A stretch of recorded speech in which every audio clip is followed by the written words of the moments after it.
কই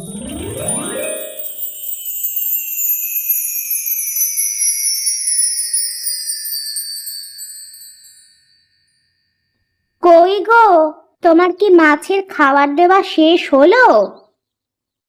এই তো, আর একটু বাকি আছে। এটুকু দিলেই সব দেওয়া শেষ। তা বলি কি, মাছগুলো কি শুধু শুধু খাবারই খাচ্ছে নাকি বড়ও হচ্ছে? এই যে গিন্নি, কি যে বলো তুমি! খাবার দিচ্ছি বলি তো মাছগুলো বড় হচ্ছে। তা না হলে কি আর এ কদিনে এত বড় মাছ হতো? মনে হচ্ছে সামনের মাসেই মাছগুলো ধরে বাজারে বিক্রি করা যাবে। এবার কিন্তু পুকুরের সব থেকে বড় মাছটা রেখে দিবা, আমার বাবা আর মা আসলে তাদের খাওয়াবো। ঠিক আছে, ঠিক আছে, বেশ, তাই হবে। তুমি তাহলে আসো, আমি গিয়ে তোমার খাবার বেড়ে ফেলি। যাও যাও গিন্নি, আমি এই তো চলে এসেছি।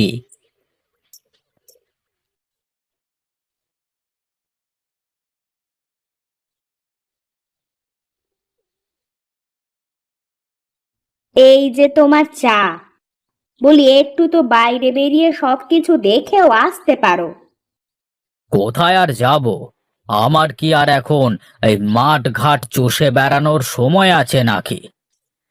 সামনে যে আমাদের বাড়িতে এত বড় একটা অনুষ্ঠান হতে চলেছে, তা মেয়ে জামাইদের নিমন্ত্রণ করবা না? সে তো আমি কবেই সেরে ফেলেছি। জামাই তো 1 সপ্তাহের ছুটিও নিয়ে ফেলেছে। তা বলি কি, শুধু কি এক জামাইকেই বলেছো নাকি দুই জামাইকেই একসাথে বলেছো?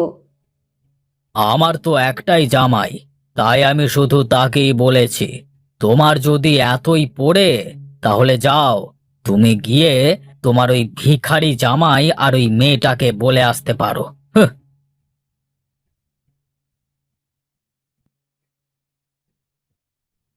দেখেছো, কদিন পরে থেকে জালটার কত জায়গায় ছিঁড়ে গেছে। এগুলো এখন না সারলে একটা মাছও পুকুর থেকে ওপরে তুলতে পারবো না।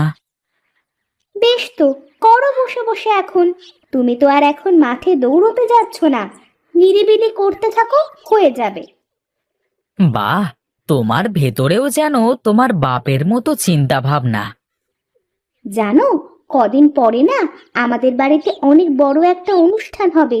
কত লোকজন আসবে, কত মজা হবে। ওসব আমাদের ভেবে লাভ কি বলো? তোমার বড়লোক বাপ তো আর আমাদের নিমন্ত্রণ করবে না। আমরা সেখানে গেলে তো সেখানে বেমানান লাগবে। মন খারাপ করো না তুমি, দেখবে একদিন না একদিন বাবা আমাদের ঠিক মেনে নেবে।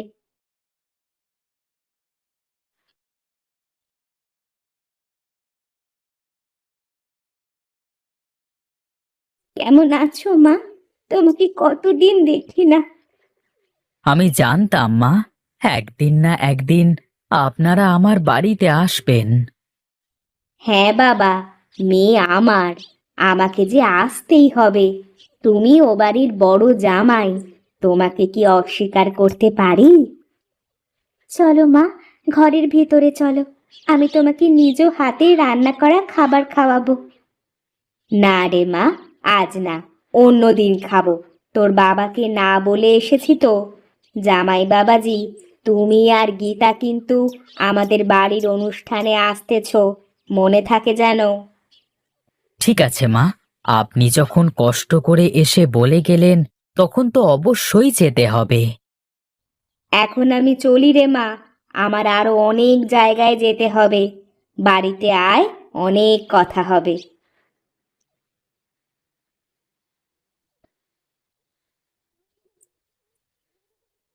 শোনো, তোমাকে একটা কথা বলে রাখি। তা কি কথা? বলো দেখি শুনি। বাবা তার বড় জামাইকে আর মেয়েকে দেখতে পারে না, তাই তাদের সাথে যত পারো একটু এড়িয়ে চলার চেষ্টা করবে, কেমন? এ কি বলো তুমি? এই তোমার আপন দিদি জামাইবাবুর সাথে তুমি কথা বলো না, মেশো না? আরে না না, তা না, আমরা সবাই কথা বলি, কিন্তু বাবা কিছুই জানে না। আচ্ছা, তা এমনটা হওয়ার কারণ কি? দিদি বাবার কথার অবাধ্য হয়ে গরিব চাষার সাথে বিয়ে করেছে, এটাই ওর অপরাধ। ও আচ্ছা, তাহলে এই ব্যাপার, বুঝতে পেরেছি। দাঁড়াও, তোমার বাবাকে দেখাচ্ছি। তুমি আবার কিন্তু কিছু উল্টোপাল্টা করতে যেও না, বাবা কিন্তু খুবই রাগী মানুষ। ঠিক আছে ঠিক আছে, এসে দেখা যাবে।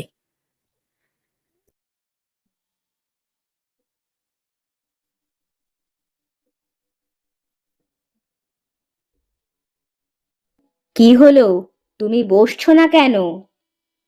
তুমি জানো না, আমি যার তার সাথে বসে খাবার খাই না। সবাই খেয়ে নিক, আমি পরে খাবো। না না বাবা, আপনি কেন পরে খাবেন? আসলে আমারও এই উঁচু টেবিলে বসে খেতে কেমন যেন লাগছে। আপনারা বসুন না, বসুন।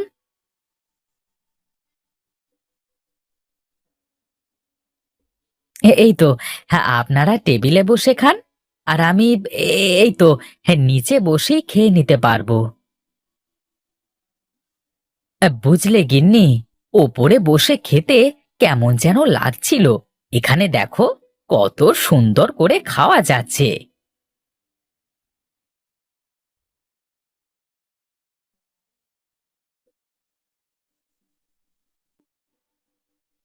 কি রে মা, জামাইয়ের কি হলো? হঠাৎ করে এভাবে এই কোচকাচ করতে লেগে গেল কেন, হ্যাঁ? আমিও তো কিছু বুঝতে পারছি না বাবা, 1 সপ্তাহ থাকবো বলে আসলো, আর এখনই চলে যেতে চাইছে। বাবা, তুমি হঠাৎ চলে যাওয়ার জন্য এত উতলা হলে কেন? আপনার মতো একটা নিষ্ঠুর পাষাণ হৃদয়ের মানুষের সাথে এক বাড়িতে থাকা আমার পক্ষে সম্ভব না। ওগো, কি বলেছো তুমি? তোমার কি মাথা ঠিক আছে? হ্যাঁ হ্যাঁ, আমার মাথা ঠিক আছে। আমি যা বলছি বুঝে শুনি বলছি। আজ আমি বড় লোক, শিক্ষিত, তাই আমি এ বাড়ির জামাই। অথচ যে এ বাড়ির বড় জামাই, সে কিনা টেবিল ছেড়ে নিচে মাটিতে বসে খাবার খেলো। দেখো জামাই, তুমি যা জানো না তা নিয়ে কথা বলবে না। আমি সব জানি বাবা, আমি রাধার থেকে সব শুনেছি। আপনি ভুল করছেন।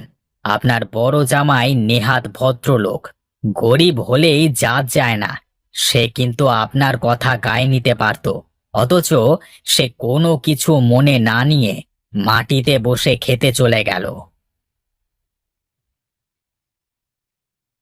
ছোট জামাই ঠিকই বলছে, আমার গীতা মা সোনা নয়, হীরের টুকরো বিয়ে করেছে। এ বাড়িতে যদি দুই জামাইয়ের সমান সম্মান দিতে পারেন, তবেই আমি এ বাড়িতে থাকব। তা না হলে আর এক মুহূর্ত এ বাড়িতে থাকবো না। লক্ষ্মী বাবা আমার, তুমি কোথাও যেও না, দেখি তোমার শ্বশুর মশাই কি করে। আর এক মুহূর্ত এই বাড়িতে আমরা থাকবো না, সবকিছু গুছিয়ে নাও, আমরা এক্ষুনি বের হব। দেখো, এভাবে চলে গেলে তোমার বাবা মা সবাই অনেক কষ্ট পাবে। তুমি এখনো তাদের কষ্টের কথা ভাবছো? তারা তোমাকে কিভাবে সম্মান করলো তুমি দেখোনি? বড়দের কথায় কিছু মনে করতে নেই, ভুলে যাও সব। কটা দিনেরই তো ব্যাপার। তোমার ইচ্ছে হলে তুমি থাকো, আমি গেলাম, আমার আর এখানে থাকার কোনো শখ নেই।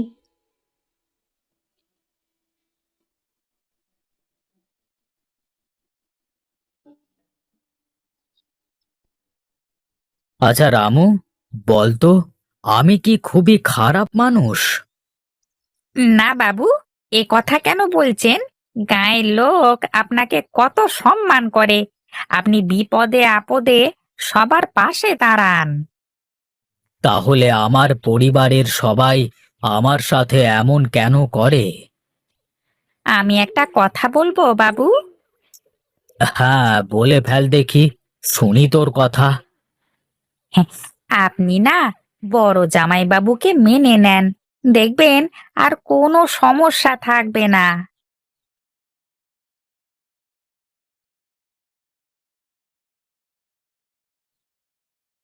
আরে জামাই বাবু, আপনি কেমন আছেন? আমি ভালো আছি রামু কাকা। বাবা, আমি দুঃখিত, আপনার মেয়ের জন্য কিছু না বলে চলে আসতে হলো সেদিন।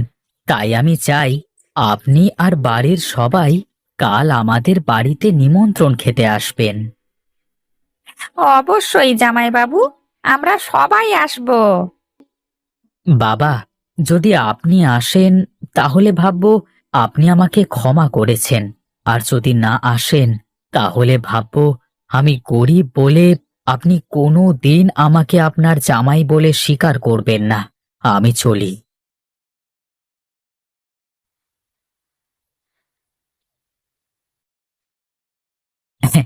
আমি তো গরিব চাষা, আমি হয়তো আপনাদের মতো মোরগ পোলাও, কোরমা, বিরিয়ানি এসব করে খাওয়াতে পারবো না।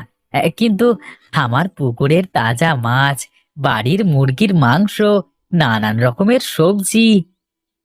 আমি এসব খাবার নিজ হাতে রেঁধেছি, শুধুমাত্র তোমাদের খেতে দেব বলে। দেখেছেন বাবা, এই খাবারগুলো হতে পারে কম দামি, কিন্তু এই ভালোবাসা কিন্তু আপনি কোটি টাকা দিয়েও কিনতে পারবেন না। তোমরা কি শুধু কথাই বলবে নাকি খাবেও শুনি?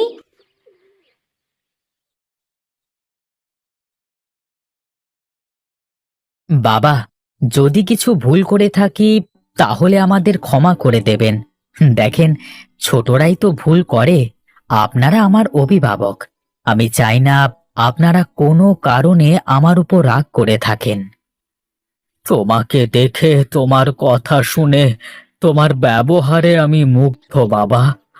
আমি তোমাদের সাথে এতদিন অন্যায় করেছি, আমার মেয়েটার সাথে আমি অন্যায় করেছি। এভাবে বলবেন না বাবা, তাহলে যে আমাদের অমঙ্গল হবে। এখন থেকে আমার সব কিছু তুমি দেখাশোনা করবে বাবা। আমার যা কিছু আছে সবই তো তোমাদের। আমি চাই তুমি এখন থেকে আমার জামাই না, আমার ছেলে হয়ে থাকবে। বাবা, মানুষ চিনতে আমি ভুল করিনি। গরিব হতে পারি আমরা, কিন্তু আমাদের কিছুর প্রতি কোনো লোভ নেই। এসব যে তোদের পাও না মা, তোর অধিকার আছে আমার সম্পদের ওপর। বাবা, মানুষ পরিবর্তন হতে সময় লাগে না, মানুষের ভাগ্য পরিবর্তন হতেও সময় লাগে না। আমরা তোমার সম্পদের কিছু নিতে পারবো না বাবা, আর যদি কখনো বিপদে পড়ি তাহলে তখন তোমার কাছে যাব। পারলে তখন আমাদের একটু সাহায্য করো।